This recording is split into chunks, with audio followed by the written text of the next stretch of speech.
Salut YouTube, salut Runeterra, complètement en retard pour ces révélations de cartes, ça m'apprendra à faire une sieste après le travail, plus communément appelé un coma.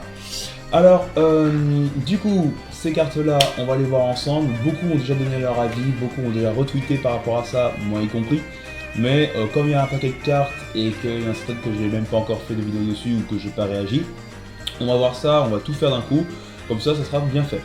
Alors Pyke, on va commencer par lui, puisque c'est une des stars de cette extension, Pyke qui peut se suffire à lui-même, à mon grand soulagement. Je craignais qu'il ne soit complètement affilié à la mécanique rôdeur, je savais qu'il allait avoir rôdeur, hein, mais pas complètement, donc je suis vraiment rassuré, même s'il y a quand même rôdeur.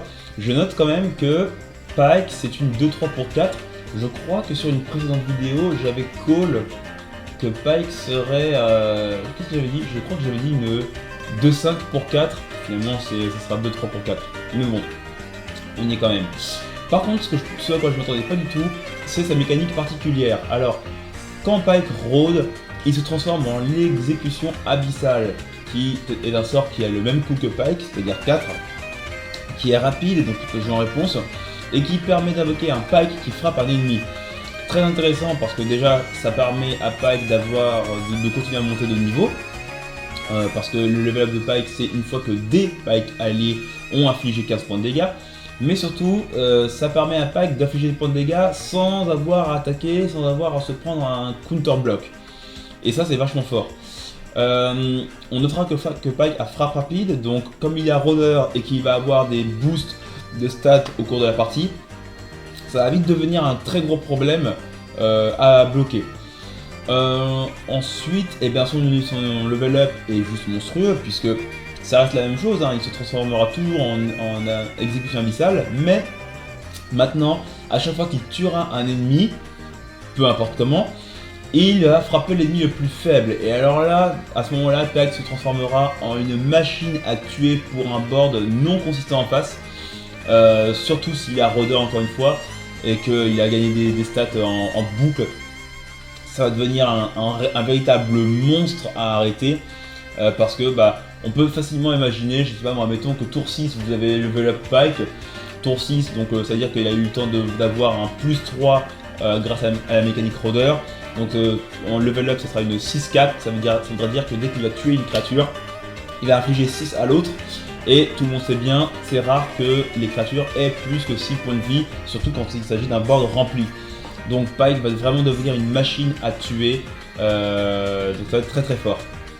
Finalement, je pense que des cartes comme Rejet, Rite de Shurima, ou des cartes comme Aperçu de l'au-delà, et ce genre de choses, ou Ferveur Noxiane et ce genre de choses là, je pense que ce genre de carte va revenir parce que ce sont les seuls moyens, bien que des exemples, ce sont les seuls moyens de bloquer l'exécution abyssale et d'empêcher Pyke de frapper. Même si, notons-le, si vous suicidez votre carte pour empêcher Pyke de frapper, Pyke sera quand même invoqué. Donc ça, il faudra y faire attention. Finalement, l'harponnage qu'on connaissait déjà, qui était une carte qui était déjà là avant, un allié frappe un ennemi puis se déplace au sommet de votre deck. Déjà que la carte était intéressante en soi, même si à l'époque on ne voyait pas quelle créature renvoyer au sommet du deck pour en tirer un bénéfice. Là, on le voit mieux, et c'est vachement intéressant du coup parce que, mettons que ce soit votre tour d'attaque, vous faites harponnage, vous permettez à Pyke de frapper, Pyke retourne dessus du deck, vous attaquez, Pyke rôde, se transforme en exécution abyssale, que vous pêchez au prochain tour et que vous rejouez, Pyke refrappe. Ça peut aller très très vite le level up de Pyke. Donc vraiment, un super champion. Merci Riot de ne pas l'avoir rendu complètement dépendant de rôdeur. Vraiment, c'est cool.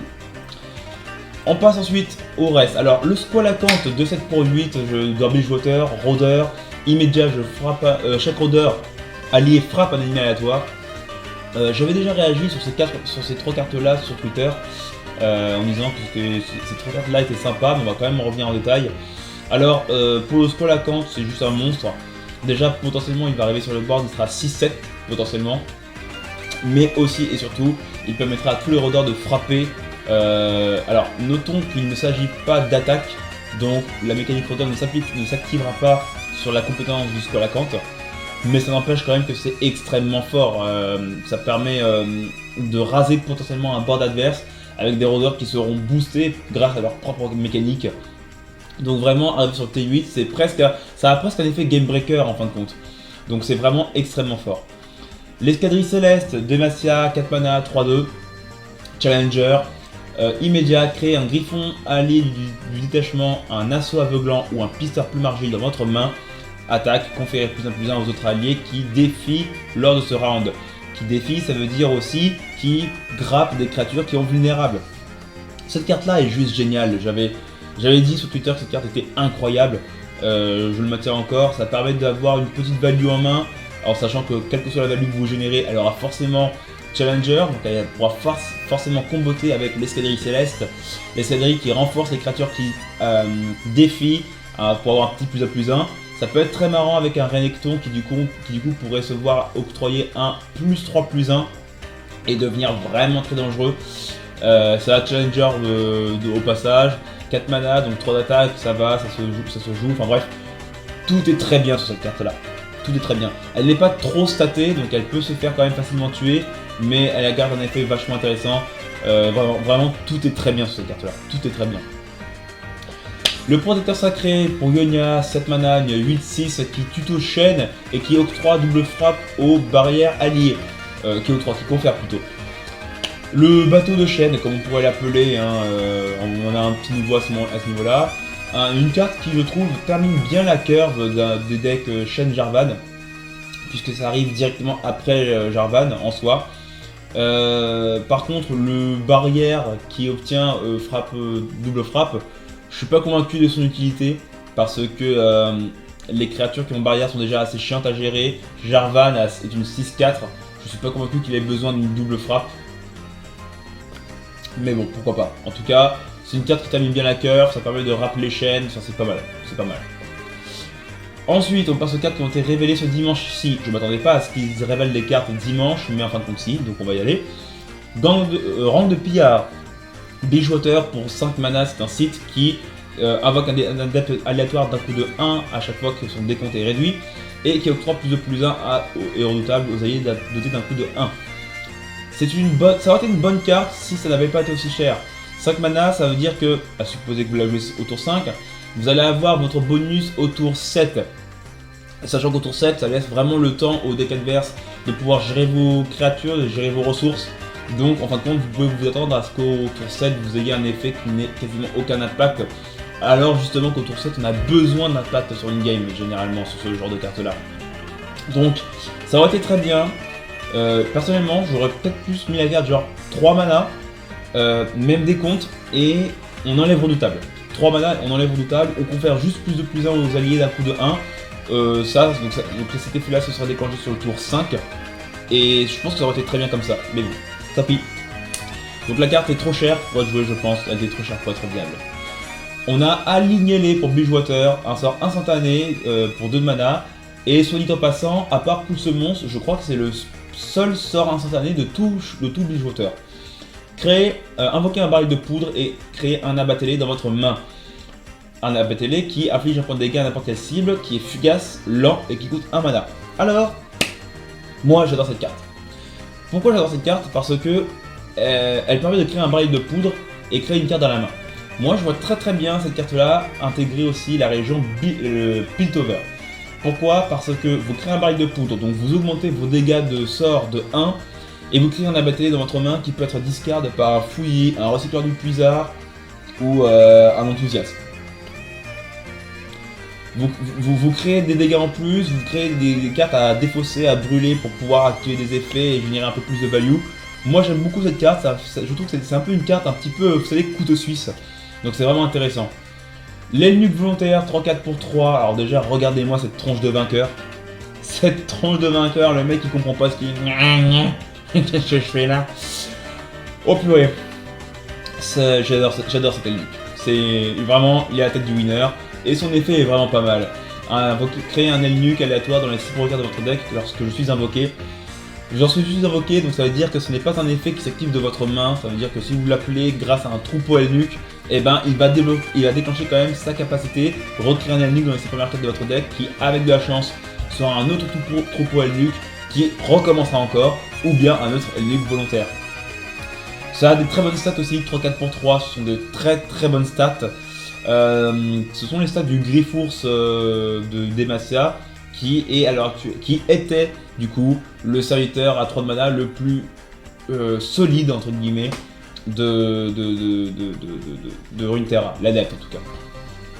Bref, tout ça pour dire que je trouve vraiment cette carte formidable. Je note qu'elle est dans Piltover, donc ça forcera l'association Piltover-Freljord pour jouer Elnuke. Je ne sais pas trop pourquoi est-ce qu'ils ont tenu à la mettre dans Piltover et pas dans Freljord comme les autres Elnuke. Je suppose qu'ils craignaient les abus de mécanique entre les Elnuke et d'autres régions du jeu autres que Piltover. Mais honnêtement, là, vu comme ça, je vois pas trop comment ni pourquoi. Donc, écoutez, ce sera Piltover Freljord si on veut jouer Elnuke. Voilà, ça sera comme ça. Dernier lot de cartes. Babouin Boomer, quand vous suis invoqué, créez un Pyromacher dans votre main. Pyromacher, c'est vraiment formidable de créer ça dans la main, ça permet de le défausser ensuite pour activer d'autres cartes. C'est une 3-1 pour 2, donc ce sont des stats qui sont pas dégueux. Vraiment, le Babouin Boomer, il n'y a pas grand chose à dire, il est juste très très bon. Il est très très bon. Glorieuse évolution pour 10 mana à Piltover, c'est un sort lent. Déjà, 10 mana lent, ça commence très mal. Mais la suite est intéressante. Le coût de vos cartes est réduit de 1. Elles sont dotées d'augmentation, sont créées par Glorieuse Évolution et sont toutes des technologies. Ça veut dire quoi? Alors, déjà, association directe avec Victor. Déjà, association directe avec Victor. Victor, qui lorsqu'il est level up, je rappelle, réduit le coût de toutes les cartes créées de 1. Ça veut dire qu'à Glorieuse Évolution plus Victor, vous avez toutes les cartes que vous jouerez réduites de 2. De 2 mana. Alors, dit comme ça, c'est fort, ça fait rêver, c'est vendeur. Mais enfin, faut pas oublier que c'est 10 mana, c'est lent. Donc ça va être trop compliqué à mettre en place pour l'instant. Mais je suppose qu'avec d'autres apports d'extension à l'avenir, ça pourrait devenir très très intéressant. Mais pour l'instant, c'est beaucoup trop cher. Le fait qu'elles aient augmentation, by the way, permet d'augmenter les stats des créatures que vous jouerez constamment. Puisque toutes vos cartes seront créées du coup. Donc ça pourrait être intéressant. Sable mortel, affliger 4 mana d'unité, invoquer 2 soldats de sable pour 6 mana, c'est lent et c'est nul. C'est nul.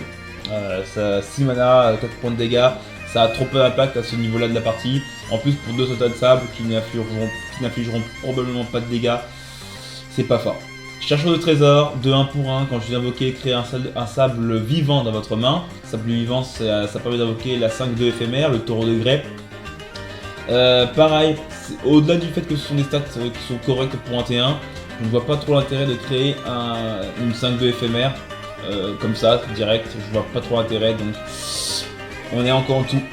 Et enfin, l'heure est venue, 5 mana instantané pour Shurima, invoquer un horlogion, et si vous avez fait une prédiction pendant la partie, invoquez-en 2 à la place, ça veut dire que pour 5 mana, vous invoquez 2 qui n'ont pas d'effet. C'est pareil, c'est pas assez fort. En comparaison, le rang de pillard là, le site de bijoutier qu'on vient de voir, ça fait quasiment la même chose en mettant un boost de stats et un mot-clé à la fin. Je veux dire, l'heure est venue n'est pas une bonne carte. Les 3 cartes qu'on vient de voir de Shurima là ne sont pas des bonnes cartes de toute manière. Mais ça me dérange vraiment pas. Shurima avait déjà beaucoup de cartes qui étaient très très fortes dans leur région, donc ça fait plaisir qu'on ne se prenne pas une savonnette supplémentaire avec des cartes complètement fumées de Shurima. Là ça fait du bien de voir que les autres régions ont un apport, les autres archétypes ont un apport, un réel push-up, on va pouvoir jouer plus de choses, on va pouvoir rejouer des anciens archétypes qu'on jouait avant, et ça va être vraiment bien. Je préfère largement ça plutôt que d'insister toujours lourdement sur de nouvelles mécaniques et toujours les mêmes archétypes. Là, tous les archétypes, au-delà a priori fun, vont pouvoir avoir un réel boost et ça fait vraiment plaisir, et j'apprécie beaucoup que Riot ait fait ce genre de choix là. Je trouve que c'est beaucoup plus bienvenu et que ça va apporter beaucoup plus de diversité pour le jeu qu'autre chose. Voilà pour les reveals, c'était Gag, on se retrouve pour la prochaine fois, ciao.